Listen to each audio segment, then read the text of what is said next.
combien de jours, combien de nuits à te dire que cette fois ce serait différent, que tu allais réagir autrement, ne pas laisser tes émotions t'envahir violemment, ne pas répéter ces mots, ces gestes, ces choix, et faire enfin ce qu'il y a de mieux pour toi. Pourtant, encore une fois, tout fout le camp. Encore une fois, ça déborde, ça cogne fort, ça brûle, ça mord. Ces vieilles blessures que tu pensais guéries sont toujours là, tapies, prêtes à surgir encore. Les mêmes schémas limitants qui reviennent et t'escortent, les mêmes tensions qui te traversent et t'emportent. Et si je t'accompagnais sur un chemin où chaque pas te rapproche de ta paix intérieure, imagine des émotions apaisées, des relations équilibrées, une vie alignée avec toi-même où ton passé n'est plus un poids, mais un tremplin. Si ces mots résonnent en toi, bonjour et bienvenue dans l'Alliance thérapeutique, le podcast où commence ta transformation émotionnelle et relationnelle. Ici, on ne se contente pas de comprendre, on transforme. Je suis Sophie Bacan, thérapeute et hypnothérapeute, et chaque jour, j'accompagne des personnes qui, comme toi, ont le courage d'avancer vers une vie alignée, sereine et libre. À chaque épisode, je te guide pas à pas avec des outils concrets, des réflexions éclairantes et des clés puissantes pour te libérer et créer une vie en accord avec qui tu es vraiment. À présent, je t'ouvre les portes de mon cabinet, alors entre, installe-toi confortablement et ensemble, construisons un monde plus doux. Belle écoute. La psychologie clinique cherche des explications à nos comportements les plus toxiques, ceux que nous avons envers nous-mêmes et ceux que nous avons envers les autres. Alors, on te questionne. Dans quel environnement as-tu grandi? Quelle place avais-tu dans la fratrie? Qui étaient tes parents? Tu racontes que ton enfance a été difficile et dans cette exploration, tu découvres quelque chose, une blessure d'abandon, de rejet, d'humiliation, un attachement évitant, anxieux ou ambivalent. Et surtout, tu découvres que ce n'est pas de ta faute.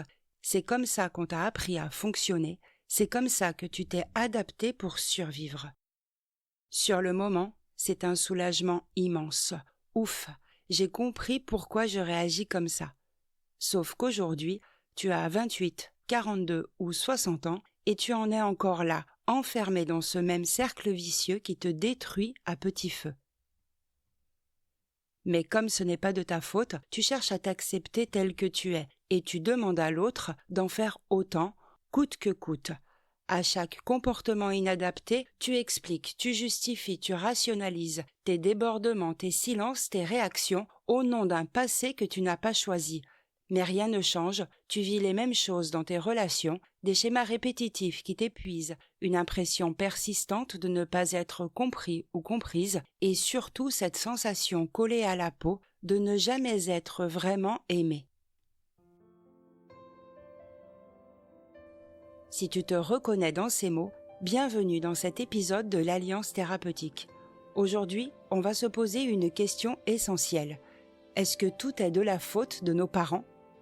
Et si on va au bout de cette question, l'enjeu n'est pas seulement de savoir si tes parents ont bien fait ou mal fait, car de toute façon, il n'est pas question aujourd'hui de leur faire un procès. L'enjeu, c'est de comprendre et de transformer ce que tu fais toi aujourd'hui avec le bagage que tu as reçu.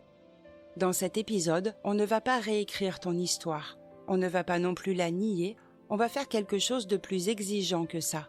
On va regarder comment ta famille a été ton premier monde, ton premier cadre, ton premier langage émotionnel, comment tu as appris à aimer, à te taire, à encaisser, à te défendre, à t'adapter, et comment ces réflexes d'enfant continuent parfois de mener ta vie d'adulte. On va aussi parler du moment où ce genre de phrase ne suffit plus. Je suis comme ça parce que mon enfance a été chaotique. Je réagis comme ça parce que c'est ce que j'ai appris dans ma famille. C'est là que commence l'autonomie émotionnelle, quand tu arrêtes de te définir uniquement par ce qui t'a façonné et que tu commences à choisir ce que tu veux devenir. Mon intention aujourd'hui, c'est que tu puisses à la fois honorer ton histoire et reprendre ta place d'adulte, que tu comprennes mieux ce qui a été inscrit en toi, mais surtout que tu sentes là où tu peux te repositionner maintenant, dans ta manière d'aimer, dans ta manière de poser des limites, dans ta manière de te parler intérieurement. On va explorer ensemble la famille comme premier monde, l'attachement comme grammaire émotionnelle la façon dont ton enfant intérieur continue parfois de piloter tes réactions. Puis on fera un pas de côté à travers le regard d'Alfred Adler pour remettre de la direction, du sens, du choix dans tout ça. Et puis je te proposerai un exercice, un vrai moment pour toi, pour passer de l'explication à la transformation, de la compréhension à une autre façon de te tenir dans ta vie. Alors, reste bien avec moi jusqu'à la fin, parce qu'il se pourrait qu'à partir d'aujourd'hui, tu ne regardes plus jamais ton histoire familiale de la même façon, et que ce simple déplacement change déjà ta manière d'être en relation. La famille, ce n'est pas juste un décor de fond dans ta vie, ce n'est pas seulement des personnes qui partagent un nom de famille ou une adresse. La famille, c'est ton premier monde. Tu arrives dans une histoire qui a commencé sans toi. Il y a des fragilités, des forces, des secrets, des silences, des dettes, des fidélités, des colères rentrées et des espoirs contrariés. Il y a déjà une manière de parler ou de transformer en tabou l'amour, le sexe, l'argent, le travail, les émotions, la réussite et l'échec. Tout cela forme un climat, un paysage invisible dans lequel tu vas te construire. Ce monde-là ne vient pas de nulle part. Tes parents portent leur classe sociale, leur éducation, leur histoire familiale, leurs traumas, peut-être les migrations de leurs ancêtres, la culture de leur époque, les rôles genrés qu'on leur a appris, ce qu'on attendait d'une femme, d'un homme, d'une mère, d'un père et même d'un enfant. Ils portent aussi leurs manques, leurs insécurités, leurs peurs, et sans toujours le vouloir, ils te transmettent tout cela. Dans ce premier monde, tu n'apprends pas seulement à marcher et à parler, tu découvres à quelles conditions tu as le droit de prendre ta place, tu évalues s'il vaut mieux se taire ou parler, tu expérimentes ce que ça fait de pleurer. Est-ce que quelqu'un te fait un câlin ou te dit « c'est bon, tu n'es plus un bébé ». Tu testes ce que cela implique d'obéir ou de négocier, tu découvres comment les autres te regardent. Est-ce qu'on te voit vraiment ou est-ce que tu es transparente ou transparent? Tu repères si tes émotions sont accueillies ou si elles dérangent et petit à petit, tu comprends quelles sont les règles visibles. Ce qu'on te dit clairement, chez nous, on tient bon, on ne fait pas de vagues, on réussit, on ne se plaint pas. Et ce secret de famille qu'on te demande de garder, cette vieille tante qui a eu un enfant hors mariage, tu comprends, à l'époque, ça ne se faisait pas, ou ce vieux tonton aux mains baladeuses. Et tu absorbes aussi toutes les règles invisibles, celles que personne ne formule, mais que ton corps enregistre très vite. Tu sens qu'il ne faut pas contrarier, alors tu marches sur des œufs. Tu comprends qu'il vaut mieux protéger l'ambiance que dire la vérité. Tu sens qu'il y a des sujets dont on ne parle jamais. Tu perçois qu'il vaut mieux minimiser ce que tu ressens plutôt que de déclencher un conflit. Ce sont les loyautés silencieuses, ces engagements intérieurs que tu prends sans le savoir, les phrases que tu as entendues, tu commences à te les dire à toi-même. Les attitudes que tu as observées, tu les reproduis parfois sans t'en rendre compte. La manière dont on te regardait ou dont on t'ignorait devient ta manière de te regarder toi et ta manière de regarder les autres. C'est ça, les modèles internalisés. Le monde extérieur devient ton monde intérieur. Et aujourd'hui, tu te surprends à t'adresser à ton partenaire comme on se parlait chez toi. Tu peux remarquer que tu culpabilises exactement comme on te culpabilisait. Tu peux voir que tu t'effaces, que tu évites le conflit, que tu prends sur toi, comme tu le faisais enfant, pour maintenir un semblant d'équilibre. Ne pas faire souffrir maman, ne pas décevoir papa, ne pas réussir mieux qu'eux, ne pas montrer que tu as peur, ne pas déranger. Alors tu t'organises, tu te fabriques une place dans ce monde, peut-être celle de l'enfant responsable qui prend tout sur ses épaules, peut-être de celle ou celui qui ne fait pas de bruit, du clown qui détend l'atmosphère, ou de l'enfant qui ne se plaint jamais. Évidemment, tu ne vois pas que tu es en train de développer une stratégie. Tu t'adaptes pour survivre dans ce système, tu te règles sur leur climat, tu fais ce que tu peux pour être aimé, toléré, pour être le moins en danger possible. Et un jour, tu quittes ce foyer. Tu changes d'adresse, mais en réalité tu n'es pas vraiment parti parce qu'à l'intérieur, tu continues de fonctionner avec les mêmes repères. Et tu peux aussi, parfois, faire l'inverse avec beaucoup de violence. Tout envoyer valser, refuser la moindre contrainte, couper les liens comme une manière de te venger du monde d'avant. Mais dans les deux cas, tu restes lié à ce premier monde. Tu continues de te définir à partir de lui, soit en obéissant, soit en t'y opposant. Quand on regarde ta famille d'origine, en réalité, on regarde ce premier moule identitaire. Ce mélange de culture, d'histoire, de normes et de blessures qui ont façonné ta manière d'être en relation. On regarde le terreau à partir duquel tu as commencé à te construire. Et tant que tu ne vois pas ce terreau, tu peux croire que tes réactions d'adulte apparaissent comme ça par hasard, que tu es simplement quelqu'un de trop intense, trop froid, trop fusionnel, alors qu'en profondeur, tu es juste fidèle au premier monde qui t'a accueilli. C'est à partir de là que la question devient intéressante. Pas est-ce que tout est de la faute de mes parents, mais dans quel monde ai-je grandi et comment ce monde continue d'habiter ma façon d'aimer aujourd'hui. À partir de là, on peut aller voir plus finement ce que ce premier monde a construit dans ton attachement, dans ta manière d'avoir peur, de t'accrocher, de fuir ou de t'effondrer. Quand on parle de tout ce que tu as reçu dans ta famille, on ne parle pas seulement de règles, de secrets ou de phrases qui t'ont marqué. On parle aussi d'un langage beaucoup plus profond, plus précoce encore, un langage que tu as intégré bien avant de savoir parler. Ce langage, c'est ton attachement. L'attachement, ce n'est pas un concept abstrait, c'est la manière dont ton corps, ton système nerveux et ton cœur ont appris à répondre à une question fondamentale. Est-ce que quelqu'un vient quand j'ai besoin? Est-ce que je suis en sécurité quand je me montre vulnérable? Est-ce que je peux compter sur l'autre sans me perdre? Quand tu es enfant, tu n'as pas les mots pour dire « je me sens seul, j'ai peur, j'ai besoin de toi ». Tu pleures, tu tends les bras, tu t'agites ou tu te replies. Et en face, il y a un adulte, plus ou moins disponible, plus ou moins stable, plus ou moins envahi par sa propre histoire.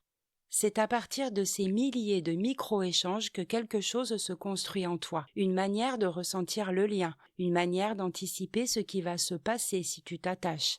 C'est ça ton style d'attachement. Quand la plupart du temps quelqu'un vient, te prend dans ses bras, te regarde vraiment, accueille tes larmes et tes besoins, ton corps enregistre un message simple. Je compte, je peux avoir besoin sans être rejeté, on revient vers moi. On parle alors d'attachement sécure. Plus tard, ça donne souvent des adultes qui savent à la fois s'attacher et garder leur axe, qui peuvent dire « j'ai besoin de toi » sans s'effondrer si l'autre met un peu de distance, qui ne confondent pas un silence avec un abandon définitif.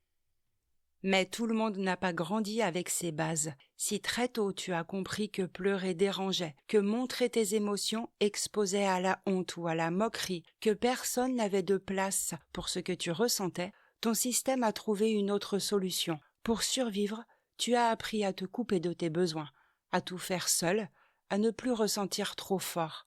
C'est ce qu'on appelle un attachement évitant. Adulte, cela peut donner quelqu'un de très autonome, très performant, souvent perçu comme solide, mais qui se sent vite envahi dès que la relation devient trop proche, quelqu'un qui fuit dès qu'il y a de l'attente, qui minimise ses ressentis, qui dit souvent « je n'ai besoin de personne », cette phrase qui parle de la peur d'être à nouveau déçu ou humilié.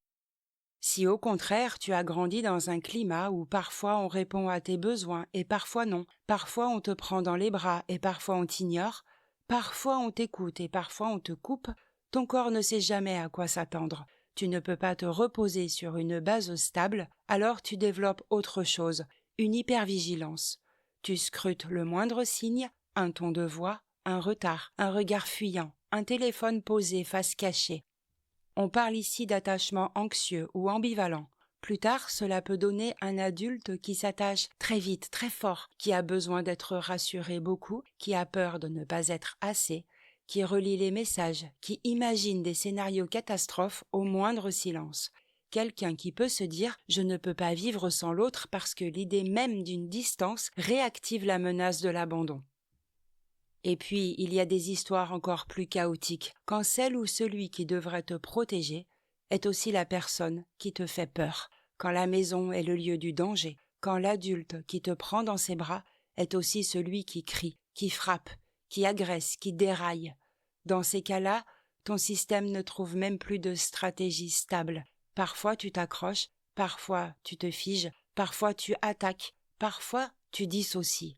On parle d'attachement désorganisé. Adulte, cela peut donner des relations très intenses, très explosives parfois, avec des réactions extrêmes. Tu veux t'approcher et t'enfuir en même temps, tu veux te coller et disparaître, tu peux passer de « je ne peux pas vivre sans toi » à « je ne veux plus jamais te voir », parce que la proximité réactive à la fois le besoin de refuge et la mémoire du danger. Ces styles d'attachement ne sont pas du tout des étiquettes pour te juger, ce sont des traces, des réponses intelligentes que ton système a trouvées pour survivre dans un environnement donné. Et ces réponses, tu les rejoues aujourd'hui dans ta vie d'adulte. L'attachement organise ta manière de lire la réalité. Un simple retard de message peut devenir la preuve que tu ne comptes pas. Un besoin d'espace de l'autre peut être vécu comme un abandon. Une limite posée peut être ressentie comme un rejet. Et à force, tout se mélange. Tu ne sais plus si ce que tu ressens est lié à la situation présente ou à une alarme ancienne qui se rallume. Tu ne sais plus si tu aimes ou si tu as peur, si tu tiens vraiment à cette relation ou si tu es terrorisé à l'idée de te retrouver face à toi-même.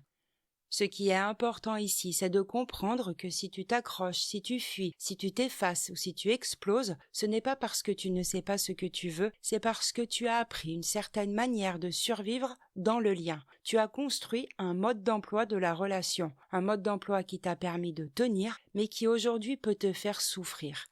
Et c'est à ce moment précis que le regard d'Alfred Adler devient précieux. Parce que si ton attachement est une réponse apprise, une construction, alors la question n'est plus seulement « qu'est-ce que j'ai vécu ?», la question devient « qu'est-ce que je choisis d'en faire aujourd'hui ?»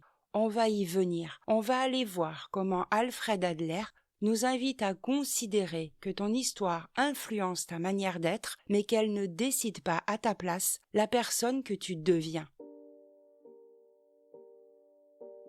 Après tout ce qu'on vient de poser sur ta famille et ton attachement, il y a un risque, celui de t'arrêter à cette phrase. Ce n'est pas de ma faute, c'est mon enfance. Et c'est vrai, ce n'est pas de ta faute si tu as appris à t'accrocher, à fuir, à te couper ou à t'effondrer. Tu as fait avec le monde dans lequel tu es né, avec les adultes que tu avais, avec les ressources qu'ils possédaient, ou pas. Mais si tu t'arrêtes là, si tu restes coincé dans une forme d'impuissance, tu comprends d'où ça vient, tu peux l'expliquer, tu peux presque faire une fiche technique de ton histoire, et pourtant, rien ne bouge vraiment dans ta vie. Tu continues à souffrir, à répéter, à attirer les mêmes scénarios, et tu fabriques une couche de colère contre tes parents, contre la vie ou contre toi. C'est là que parfois, la psychologie clinique vient t'enfermer. On te donne une explication. Tu as un attachement anxieux, tu as vécu un traumatisme, tes parents ont été défaillants. On te dit, tu vois, tout s'explique. C'est normal que tu réagisses comme ça. Sur le moment, c'est apaisant, tu n'es plus seul avec ce que tu vis, tu comprends qu'il y a une logique derrière tes réactions. Mais si on en reste à l'explication, tu deviens le résultat d'une histoire. Tu es celui ou celle qui a un trauma, celle ou celui qui a un attachement anxieux. Tu viens d'une famille dysfonctionnelle et tes comportements d'aujourd'hui semblent déjà presque écrits. Tu dis « je suis comme ça ». Fin de l'histoire. Eh bien moi, je ne suis pas d'accord, parce qu'en rester là, ce serait dire « je n'ai pas droit au bonheur ». Et nous avons tous droit au bonheur. Et si ce chemin n'est pas dans la psychologie clinique, je t'emmène sur un autre chemin. Le chemin adlérien qui nous montre comment jouer notre partie, même avec un jeu de cartes pourri. Je t'emmène. Alfred Adler vient bousculer cette manière de regarder. Il y a une phrase très forte, souvent mal comprise mais essentielle à entendre. Pour lui, les traumatismes n'existent pas. En tout cas, pas comme quelque chose de figé. Je développe. Il ne dit pas que la violence n'a pas eu lieu, ni que l'abus, la négligence, l'humiliation n'ont pas marqué ton corps et ton cœur. Il affirme que ce qui va orienter ta vie, ce n'est pas seulement ce qui t'est arrivé, c'est ce que toi, tu vas en faire, le sens que tu donnes à ce que tu as vécu, le but que tu te construis à partir de là. Pour Adler, l'être humain n'est pas seulement un être de mémoire, c'est un être de projet. Tu ne fais pas que subir des causes, tu poursuis des buts, souvent sans le savoir. Au fond de toi, il y a une direction. Éviter la honte, ne plus être rejeté, garder le lien à tout prix, ne dépendre de personne, et tout ton fonctionnement psychique s'organise autour de ce but. C'est ce qu'il appelle le style de vie. Ton style de vie, c'est la manière dont tu t'es arrangé avec ton histoire pour rester debout dans ce monde. Dans certaines familles, tu apprends que pour mériter une place, tu dois être irréprochable. Dans d'autres, que pour être aimé, tu dois t'occuper des autres avant toi. Et dans d'autres encore, que pour préserver la paix, tu dois te taire, te faire petit ou petite. Bien sûr, tu ne t'es pas dit à 10 ans, mon objectif sera de ne jamais déranger, mais ton psychisme, ton corps, ta façon de te tenir dans la société se sont organisés autour de quelque chose qui ressemble à je veux garder le lien, je veux rester digne, je ne veux plus revivre ce que j'ai déjà vécu. Et là, on touche à la responsabilité, au sens noble du terme. Tu ne choisis pas ce que tu as reçu, tu ne choisis ni le milieu social, ni les normes de ton époque, ni les blessures de tes parents, mais à partir du moment où tu vois la façon dont tu t'es construit ou construite, tu peux commencer à interroger le but qui guide ta vie. Est-ce que je veux vraiment vivre en étant uniquement orienté vers le fait de ne jamais être rejeté, de ne jamais être critiqué, de ne jamais déranger, de ne jamais dépendre de personne? Parce que si ton seul objectif est d'éviter la douleur, l'abandon, la honte, tu vas continuer à organiser ton existence autour de cette peur. Tu vas t'adapter, te suradapter même, contrôler, t'effacer, attaquer parfois, mais toujours au service du même but, ne plus ressentir ça. La question adlérienne, elle est là. Au service de quoi je veux vivre maintenant? Est-ce que je veux continuer à vivre contre mon passé ou est-ce que je veux commencer à vivre pour quelque chose, pour plus de vérité dans mes relations, pour plus de respect de moi, pour plus de contribution au monde autour de moi? C'est là que l'autonomie émotionnelle prend tout son sens. L'autonomie émotionnelle, ce n'est pas dire « mon passé ne compte pas », ce n'est pas non plus se couper des autres en mode « je n'ai besoin de personne ». L'autonomie émotionnelle, c'est pouvoir dire « oui, j'ai été marqué par mon histoire. Oui, j'ai appris à m'organiser pour survivre et maintenant, je choisis de ne plus laisser uniquement la peur écrire la suite. » Tu sens la nuance? On quitte le terrain du « je suis comme ça à cause de » pour entrer dans « j'ai appris à être comme ça et maintenant, je peux apprendre autre chose ». Ton passé reste le sol sur lequel tu te tiens, mais ce sol n'est plus une condamnation, c'est un point de départ. Et c'est exactement ce qu'on prépare ensemble ici. Tu ne peux pas changer ce que tu as vécu, mais tu peux travailler le but qui oriente ta vie aujourd'hui. Tu peux passer d'une existence construite contre la douleur à une existence orientée vers ce qui te semble juste, beau et vivant pour toi.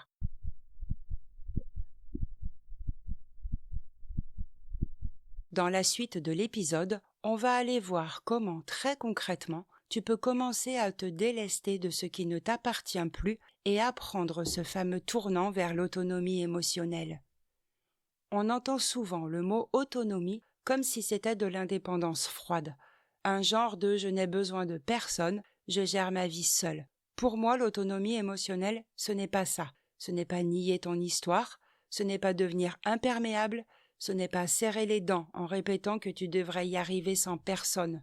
L'autonomie émotionnelle, c'est une position intérieure. C'est quand tu peux dire « oui, ce que je vis aujourd'hui est lié à ce que j'ai traversé, mais ce que j'en fais maintenant, ça, c'est ma responsabilité. » Et concrètement, ça commence par 3 mouvements. D'abord, tu reconnais d'où viennent tes réactions. Tu vois que ta panique, quand l'autre ne répond pas, ne vient pas seulement de cette relation, mais d'un corps qui a appris très tôt à interpréter le silence comme un danger. Tu vois que ta tendance à tout contrôler ne vient pas d'un défaut de caractère, mais d'une ancienne peur de t'effondrer si tu lâches. Tu remets tes réactions dans une histoire, au lieu de les traiter comme un problème ambulant. Ensuite, tu cesses de demander aux autres de réparer à ta place. Tu peux avoir besoin d'être soutenu, entendu, respecté, bien sûr, mais tu vois la différence entre « aide-moi à porter ce que je vis » et « guéris à ma place ce que mes parents n'ont pas su faire ». Tu cesses d'attendre de ton partenaire qu'il devienne le parent que tu n'as jamais eu. Tu cesses d'exiger de la vie qu'elle compense chaque manque. Et enfin, tu commences à choisir les réponses les plus ajustées. Tu ne peux pas empêcher la blessure de se réveiller, tu ne peux pas empêcher l'émotion de surgir. Par contre, tu peux décider de ce que tu en fais. C'est ça l'autonomie émotionnelle. Ce n'est pas contrôler ce que tu ressens, c'est apprendre à ne plus abandonner ta responsabilité dans la manière dont tu y réponds. Dans l'épisode 3 de l'Alliance thérapeutique, on a travaillé cette dimension en hypnose, avec une séance dédiée à ce mouvement-là. Ici, je veux t'en proposer une version consciente, éveillée, presque philosophique.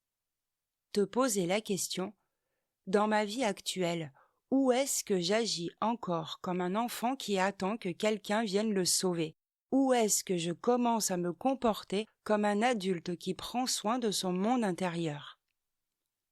C'est ce que l'on va explorer ensemble dans l'exercice qui arrive, prendre un bout de ta vie, le regarder à la lumière de ce que tu as compris et commencer à sentir ce que serait un pas, même minuscule, dans le sens de ton autonomie émotionnelle. Je te propose un exercice très simple que tu peux faire n'importe où, n'importe quand, même en faisant autre chose. Je l'ai appelé « Vider mon sac ». L'objectif, c'est de t'aider à voir ce que tu portes encore pour ton histoire, pour ta famille, et de commencer à t'en délester un peu de l'intérieur. Tu n'as pas besoin de fermer les yeux, tu n'as pas besoin d'être dans un endroit silencieux, tu as juste besoin pendant quelques minutes de te tourner quand même un peu vers toi. Je te propose de penser à une situation concrète dans ta vie, une situation qui se répète et qui te fait souffrir. Par exemple, ta manière de réagir dans ton couple, ta façon de t'écraser au travail, ta difficulté à dire non à quelqu'un de proche. Prends la première situation qui te vient, pas la plus grave, juste celle qui se présente là, maintenant. Imagine que dans cette situation, tu portes un sac invisible, mais bien réel à l'intérieur. Ce sac, c'est tout ce que tu transportes de ton histoire, de ta famille, de ton enfance. Je vais te poser quelques questions et tu laisses venir ce qui vient sans te juger. Dans ce sac, quelles sont les phrases que tu entends encore? Est-ce « je dois me débrouiller seul » ou « il ne faut pas faire de vagues » ? Peut-être « si je dis non, on ne m'aimera plus » ou encore « je ne veux pas faire de mal aux autres ». Choisis une phrase qui te parle, celle qui revient le plus souvent dans ta tête. Maintenant, dans ce sac, quelles sont les peurs qui t'ont longtemps protégé? La peur d'être abandonné, d'être ridicule, de décevoir, peut-être la peur de déranger. Là aussi, laisse venir celle qui est la plus présente en ce moment. Et puis, regarde s'il y a un rôle que tu rejoues souvent. La sauveuse ou le sauveur, la ou le gentil, la forte ou le fort qui tient pour tout le monde, celle ou celui qui ne se plaint jamais. Note intérieurement le rôle qui te parle le plus. À présent, avec tout ça devant toi, je vais t'inviter à trier. D'abord, repère une chose que tu souhaites garder, une force, une valeur, quelque chose que ta famille t'a transmis et qui te soutient encore. Peut-être le courage, la ténacité, le sens de l'engagement, la capacité à travailler, la fidélité. Choisis-en une et dis-toi intérieurement « ça, je le garde dans mon sac, ça m'aide à vivre ». Ensuite, regarde quelque chose que tu ne veux plus porter. Peut-être une honte qui ne t'appartient pas, une culpabilité qui vient de leur choix à eux, une peur qui était logique quand tu avais 8 ans mais qui t'étouffe aujourd'hui. Choisis un élément et dis-toi, ça, je le dépose. Je peux comprendre d'où ça vient, mais je n'ai plus à construire ma vie autour de ça. Je n'en ai plus besoin dans mon sac. Enfin, je vais t'inviter à créer quelque chose pour la suite. Une phrase, une intention, un cap au service de l'adulte que tu veux devenir. Ça peut être « Je veux apprendre à dire non sans me lâcher ». Je veux construire des relations où je peux être honnête. Je veux me traiter avec respect, même quand je me trompe. Laisse venir une phrase simple, une phrase pour toi, pas pour faire joli. Garde cette phrase à l'intérieur de toi, comme si tu la rangeais dans ton sac, à la place de ce que tu as déposé par terre. Et maintenant, imagine la prochaine fois où tu seras dans cette fameuse situation, là où d'habitude tu t'écrases, tu exploses, tu fuis, tu t'accroches. Avec ce sac un peu allégé, avec cette nouvelle phrase en toi, demande-toi « Qu'est-ce que je pourrais faire un tout petit peu autrement ?» Un pas de plus dans le sens de mon respect, un pas de plus dans le sens de mon autonomie émotionnelle. Peut-être dire une phrase de plus au lieu de tout ravaler, ou prendre 10 secondes pour respirer avant de répondre, ou ne pas envoyer ce message de plus qui cherche à rassurer à tout prix. Tu n'as pas besoin de révolutionner ta vie aujourd'hui, tu as juste besoin de voir qu'il existe une autre possibilité. Ce geste intérieur-là, regarder dans ton sac, trier, garder, reposer, choisir une direction, c'est déjà un mouvement d'adulte autonome émotionnel. Tu peux revenir à cet exercice autant de fois que tu veux. À chaque fois que tu te sens à nouveau écrasé par ton histoire, tu peux te rappeler « Je peux regarder ce que je porte, je peux respecter d'où ça vient et je peux choisir un peu plus chaque jour ce que j'en fais. » Avant qu'on se quitte, j'ai envie de souligner les 3 points clés de cet épisode. D'abord, ta famille, ce n'est pas juste une origine, c'est ton premier monde, un paysage fait de règles, de silence, de loyauté, dans lequel tu as appris à prendre ta place, à parler ou te taire, à demander ou t'effacer. Ensuite, ton attachement, ce langage que ton corps a intégré bien avant les mots, attachement sécure, évitant, anxieux, désorganisé, ce ne sont pas des étiquettes, mais des traces de la façon dont tu as répondu, enfant, à cette question vitale. Est-ce que quelqu'un vient quand j'ai besoin? Et enfin, le regard d'Alfred Adler. Souviens-toi que tu n'es pas seulement ce qui t'est arrivé, tu t'es organisé autour de buts, la plupart du temps inconscients, pour rester à peu près digne et à peu près aimé. L'enjeu aujourd'hui, c'est de ne plus laisser ces vieux buts guidés par la peur décider seul de ta vie et d'orienter peu à peu ta trajectoire vers quelque chose de plus juste pour toi, l'autonomie émotionnelle. Ce travail-là, tu peux le commencer seul, avec ce podcast, avec un carnet, avec des moments d'honnêteté radicale envers toi. Et si tu sens que tu n'as plus envie de faire ce chemin seul, n'hésite pas à me contacter. Ensemble, on ne se contente pas de revisiter l'enfance. Avec la thérapie cognitive et comportementale, on vient travailler tes pensées automatiques, tes scénarios intérieurs, tes comportements de protection. On regarde comment tout ça se rejoue dans ton couple, dans ta manière de poser des limites, dans tes peurs d'être quitté ou de déranger. Et l'hypnose vient soutenir ce mouvement en offrant à ton inconscient une autre expérience de toi, de la sécurité, du lien, pour que ton corps puisse vivre ce que ta tête a déjà compris. Et je vais te faire une confidence. Si j'ai pu, moi aussi, regarder mon sac, remettre en question mes buts, déplacer ma façon d'aimer ou de me tenir dans ma propre vie, alors tu peux le faire aussi, à ton rythme. Si cet épisode t'a parlé, si tu sens qu'il pourrait réconforter, éclairer ou soutenir quelqu'un que tu aimes, partage-le parce que parfois, tu sais, un seul mot peut changer un lien, un souffle peut réorienter tout un parcours. Tu trouveras en description de l'épisode le lien pour commander le livre Avoir le courage de ne pas être aimé, ce dialogue entre un jeune homme et un philosophe qui reprend les grandes lignes de la pensée adlérienne, et également le lien vers mon workbook Je deviens émotionnellement autonome. Ces 2 ouvrages sont de véritables clés pour avancer concrètement sur ce chemin à ton rythme entre les épisodes du podcast et peut-être un accompagnement plus personnel. Et je te mets également toutes les infos de mon site et de mes réseaux. N'hésite pas à venir échanger avec moi.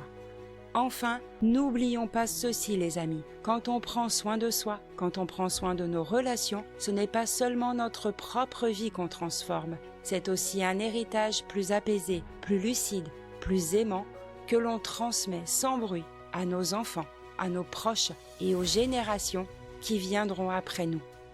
Il ne me reste plus qu'à te demander de t'abonner à ce podcast, un petit geste pour toi qui a beaucoup de sens pour moi. Je te souhaite une belle journée ou une belle soirée et je te retrouve dans 15 jours pour un nouvel épisode de l'Alliance thérapeutique, le podcast de ta transformation émotionnelle et relationnelle. On parlera de la rupture, pas comme d'un drame absolu ou d'un échec, mais comme un moment de bascule. On verra comment une séparation peut devenir une opportunité de vérité, la page blanche d'un nouveau chapitre de ta vie, parfois la condition pour te retrouver vraiment. Nouveau sujet, nouvelle clé, nouveau pas vers toi. Alors d'ici là, prends soin de toi et surtout n'oublie pas, la lumière est en toi.